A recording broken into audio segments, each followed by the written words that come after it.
Break के बाद आपका स्वागत है। आज हम आपसे बात कर रहे हैं वृद्धा आश्रम में जीवन बिता रहे वृद्धों की, जिन्होंने जो बेसहारा हो गए हैं अपने घर वालों की वजह से, जिनके अपने ही बेटे बेटियों ने उन्हें घर से बाहर निकाल दिया।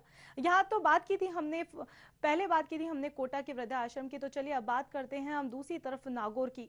तो यहाँ भी पेंशन भोगी सैनिक परिवारों में निराशा देखी जा रही है। नागरिक क्षेत्र में दिखाए गए किसी पराक्रम के लिए दिया गया सम्मान हो या पुलिस, अर्धसैनिक बल या सेना में दिखाया गया शौर्य, वीरता के सम्मान में अंतर करना वीर के मन में मलाल पैदा करता है। कुछ ऐसी ही पीड़ा प्रथम विश्व युद्ध में पराक्रम दिखा चुके नागौर जिले के वीर सैनिकों के परिवार को भुगतनी पड़ रही है।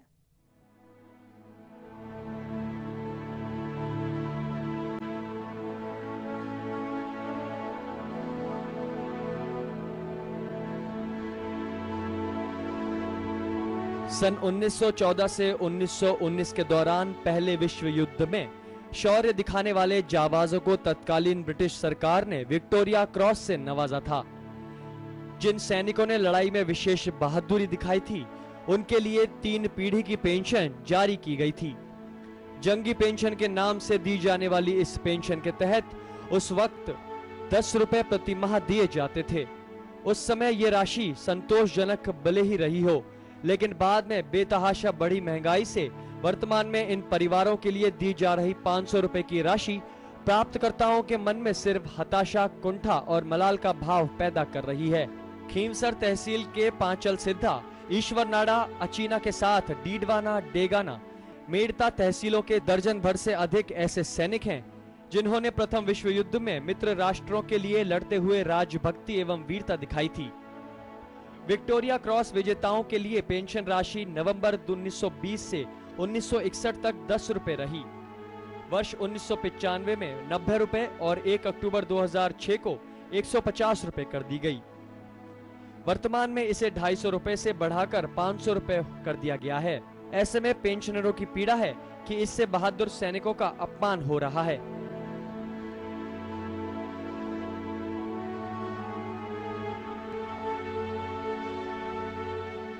विक्टोरिया पेंशन सन 1920 में मेरे दादाजी मूल सिंह जी रिसलदार साहब IDSM उपाधि से थे। उनको प्रथम विश्व युद्ध में 1914 से 1920 तक लड़ाई लड़ी। तो उस टाइम जो सरकार थी उन्होंने 3 पीढ़ी के लिए पेंशन दी थी 10 रुपये प्रति मंथ के हिसाब से। तो ये 10 रुपये अभी भी ये गवर्नमेंट है, ये 10 रुपये प्रति मंथ से दे रही। फिर 1995 के अंदर ये 20 रुपये, 90 रुपये, 250 रुपये और अब 500 रुपये दे रही है। ये 500 रुपये आज नरेगा के अंदर एक आदमी को 100-150 रुपये प्रतिदिन दिए जाते हैं, तो उनको भी 3035 रुपये मिलता है। जबकि ये सैनिकों इस हिसाब से 500 रुपये दे के उनके साथ बेइज्जती की जा रही है।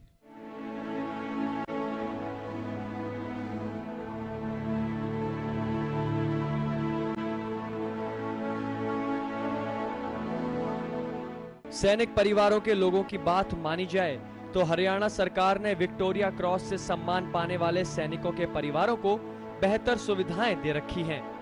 उन परिवारों को अच्छी पेंशन राशि के साथ भूखंड भी दिए गए हैं। इसके विपरीत राजस्थान सरकार ने अब तक विक्टोरिया क्रॉस से सम्मानित सैनिकों की सुध ही नहीं ली है।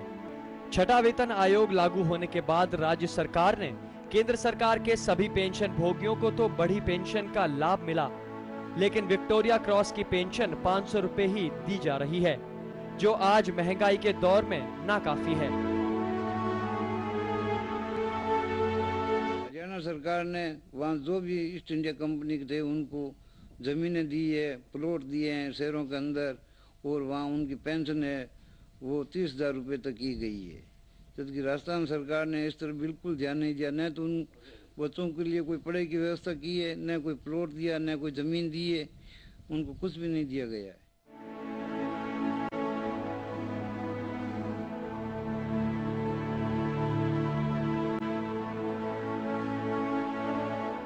मूल सिंह के पोते भंवर सिंह काफी बरसों से संघर्ष में लगे हैं कि दादा को सरकार ने जो इनाम बहादुरी के लिए दिया था उसे भुलाया ना जाए।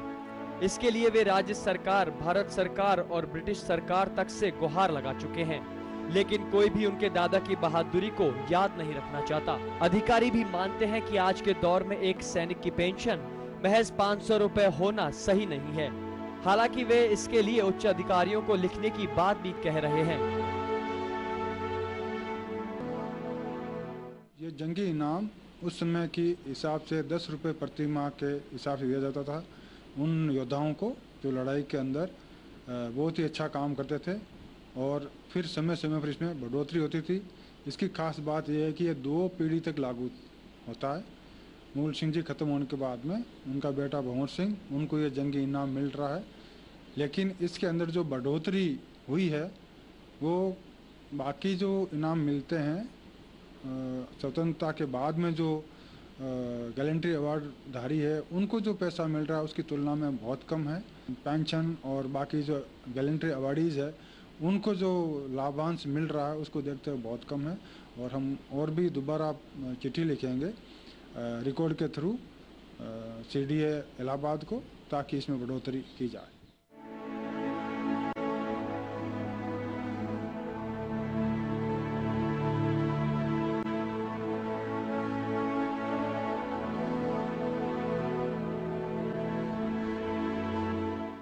खेती करके परिवार का गुजारा करने वाले भंवर सिंह ने पिछले 15 साल में जंगी इनामी की जंग में समय और श्रम की काफी बर्बादी की, लेकिन अब तक वे अपने दादा के गौरव को पाने की लड़ाई लड़ते हुए हजारों रुपए खर्च कर चुके हैं।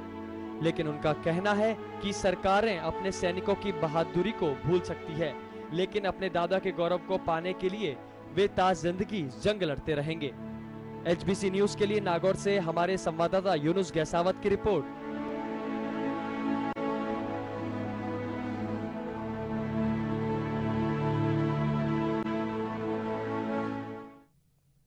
हम बात कर रहे हैं प्रथम विश्व युद्ध में लड़ने वाले सैलानियों की, जिन्होंने अपनी जान की परवाह किए बगैर इस देश को पूरे ईमानदारी से इस देश के लिए सेवा में जुटे रहे और प्रथम विश्व युद्ध में अपनी विजय का परचा लहराया। लेकिन आज उन्हीं सैलानियों की हालत क्या हो रही है, बद से बदतर।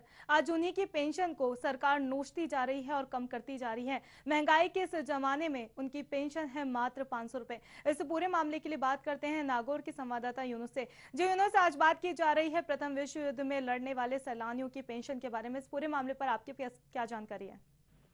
ये ईस्ट इंडिया कंपनी के अंदर प्रथम और द्वितीय विश्व युद्ध में जो सैनिक है उन्होंने हिस्सा लिया था, और आज इनके जो परिवारों की जो हालात हैं वो इस कदर है कि मात्र 500 रुपए इनको पेंशन दी जा रही है सरकार के द्वारा। लेकिन इनके मन में एक पीड़ा है कि जिस मान और सम्मान के लिए उन्होंने जो विक्टोरिया क्रॉस मिला था जंगी इनाम, वो कहीं ना कहीं जो पेंशन है वो बोनी नजर आ रही है। तो उन्होंने राज्य सरकार को कई बार पत्र लिखा, और कल जो सैनिक कल्याण विभाग है नागौर का, वहाँ पे उन्होंने ज्ञापन भी दिया और पेंशन को बढ़ाने की मांग की गई है। जी नितांशा। जी यूनुस, ये तो थी प्रथम युद्ध में लड़ने वाले जिन्हें विक्टोरिया क्रॉस से नवाजा गया, उनकी बात। अगर ईस्ट इंडिया कंपनी की बात की जाए तो उनकी पेंशन दुगनी तिगनी है, मतलब 30,000 के पार है। उनको घर भी उपलब्ध कराए गए हैं, सारी सुविधाएं उपलब्ध कराई गई है। तो फिलहाल उनसे ये पक्षपात का रवैया क्यों अपनाया जा रहा है सरकार की तरफ से? मात्र 500 रुपए एक बहुत ही कम राशि है। अगर वो इंडिविजुअल रहते हैं, अपना खर्चा चलाते हैं, तो 500 रुपए में तो एक दिन का 2 दिन का खर्चा भी नहीं निकल पाता है। जी, आज के महंगाई के दौर में नितांशा हम बात करें तो 500 रुपए कोई मायने नहीं होते, लेकिन ये हजारों रुपए खर्च कर चुके हैं भंवर सिंह इस लड़ाई को लड़ने के लिए। और जब हमें इस मामले की जब जानकारी मिली तो हमने पूरी दुनिया को उनकी सच्चाई हम दिखा रहे हैं कि किस तरह की योद्धा को इनाम मिलता है, विक्टोरिया क्रॉस से नवाजा जाता है, लेकिन उसके जो पेंशन भोगी परिवार है उनको आज के महंगाई के दौर में मात्र 500 रुपए मिल रहे हैं। जैसे वो गुजारा कर रहे हैं वो भगवान ही जाने, लेकिन वो सरकार से गुहार कर रहे हैं कि भी कम से कम उनके मान सम्मान की जो राशि है वो बढ़ाई जाए। लेकिन सरकार अब कब सुनती है ये देखना वाली बात है। लेकिन छठा वेतन आयोग लागू होने के बाद भी इनको अभी तक लाभ मिला नहीं है। जी यूनुस, 1920 से लेकर 1961 तक ये 20 रुपए थी, उसके बाद ये 1995 से 90 रुपए हुई और फिलहाल ये 500 रुपए है। तो उस वक्त भी ये राशि अगर 1920 की बात की जाए तो 20 रुपए उस वक्त ये लिए काफी थी, लेकिन अभी 500 रुपए की राशि है। 2012 चल रहा है, जहां महीने की सैलरी अगर 30,000 के पार होती है तो भी खर्चा चलाना मुमकिन नहीं चल पाता है। तो इस पेंशन के लिए वो जो उनके पोते हैं वो कब से लड़ रहे हैं और कहां-कहां उन्होंने गुहार लगाई है इसके लिए? उन्होंने देश के प्रधानमंत्री से लेकर रक्षा मंत्री हैं, राज्य के मुख्यमंत्री हैं, इन तमाम जगह वो कई बार ज्ञापन दे चुके हैं। जिला सैनिक कल्याण बोर्ड में उन्होंने ज्ञापन दिया जब उनकी पेंशन 250 रुपए थी, जब बढ़ा के 500 रुपए कर दी। अब वो बार बार कह रहे हैं कि महंगाई का दौर है, 500 रुपए में कैसे गुजारा चलता है वो भगवान ही जाने। लेकिन वो दूसरी ओर वो भी कह रहे हैं कि जो कारगिल युद्ध के अंदर जो शहीद होते हैं सैनिक, उनको सरकार, केंद्र सरकार बड़ा पैकेज देती है, तो कम से कम हमें भी थोड़ा बहुत पेंशन बढ़ाई जाए, हमारे बच्चों के लिए शिक्षा के जो व्यवस्था की जाए। लेकिन सरकार ने हमारे लिए कोई नहीं किया, क्योंकि जो विक्टोरिया क्रॉस के जो ब्रिटिश सरकार ने विक्टोरिया क्रॉस से जो नवाजे गए थे जंगी पेंशन के नाम से, उनको लिए अभी तक सरकार ने बच्चों की शिक्षा के लिए कोई कदम नहीं उठाए। जी नितान जी यूनुस, हम दर्शकों को बताना चाहेंगे कि आपके जितने भी अधिकारी से बात हुई, आखिर क्या कारण है? अगर कारगिल में कोई शहीद होता है तो उसके लिए काफी सुविधाएं उपलब्ध कराई जाती है, पेंशन दुगनी तिगनी दामों पे दी जाती है, लेकिन जब प्रथम विश्व युद्ध रहा, जब देश को बचाया गया, जब देश को बचाने की जरूरत थी, तब उन सैलानियों के लिए आज उनकी हालत बद से बदतर कर दी जा रही है और ये हालत बद से बदतर कर रही है सरकार। तो इसके लेकर आपकी किसी अधिकारी से बात हो पाई और अधिकारियों ने इसके लिए क्या जवाब दिया? अधिकारियों से जिला सैनिक कल्याण के अंदर जब हमने अधिकारियों से इस बारे में जानना चाहा तो उन्होंने साफ ही कहा कि ये जो फैसला है पेंशन का या अन्य सुविधा देने का, हम सिर्फ एक रिक्वायरमेंट भेज सकते हैं राज्य सरकार को, सैनिक कल्याण बोर्ड को, वहां से रिक्वायरमेंट केंद्र सरकार को जाती है। फैसला जो भी करना है राज्य सरकार और केंद्र सरकार को करना है। लेकिन बड़ी ताज्जुब की बात है कि हरियाणा सरकार है वो विक्टोरिया क्रॉस सम्मान पाने वाले को, सैनिकों को कई सुविधा दे रही है, लेकिन जो राजस्थान की सरकार है उन्होंने विक्टोरिया क्रॉस से जो नवाजे गए सैनिक थे जंगी नाम से, उनको अब तक राज्य सरकार ने कोई कदम नहीं उठाया है। जी यूनुस, जो ये पेंशन भोगी सैलानियों की ये बात है, ये मामला है, क्या इससे पहले भी मीडिया में आया है? इससे पहले भी इसके लिए किसी ने आवाज उठाई है? नहीं, इलेक्ट्रॉनिक मीडिया में ये पहली बार मामला सामने आया है कि जो जंगी इनाम पाने वाले सैनिक थे उनको पेंशन के लिए अपनी लड़ाई लड़ रहे हैं, और जब हमें पता चला इस खबर को हम प्रमुखता से दिखा रहे हैं आम जनता को। जी यूनुस, इससे पहले भी आपने कहा था कि इलेक्ट्रॉनिक मीडिया में ये पहली बार खबर आई है, उससे पहले जाहिर सी बात है पत्रकारिता के क्षेत्र में इस खबर को उजागर किया गया होगा, तब प्रशासन का क्या रवैया रहा था इस पूरे मामले को लेकर? जब ये पहली खबर जब आई थी तो मात्र इनकी पेंशन 250 रुपए थी, जब बढ़ा के सरकार ने 500 रुपए कर दी। अब ये इलेक्ट्रॉनिक मीडिया में जब ये मामला सामने आया तो सरकार को अब कदम थोड़ा उठाने पड़ेंगे, क्योंकि इनकी मांग है कि भी बच्चों को एक तरफ शिक्षा का अधिकार दिया जा रहा है, लेकिन जो सम्मान पाने वाले, विक्टोरिया क्रॉस से सम्मान पाने वाले पेंशन भोगी के परिवारों को अब तक शिक्षा के कोई साधन सरकार की तरफ से नहीं मिले हैं, ना कोई जमीन मिली है, ना कोई और सुविधाएं मिली है। तो उनकी मांग है कि जो हरियाणा सरकार ने जो लागू किया है सैनिकों के लिए, वो राज्य सरकार लागू करे। जी यूनुस, शुक्रिया तमाम जानकारी हमें देने के लिए। तो ये थे नागौर से संवाददाता यूनुस।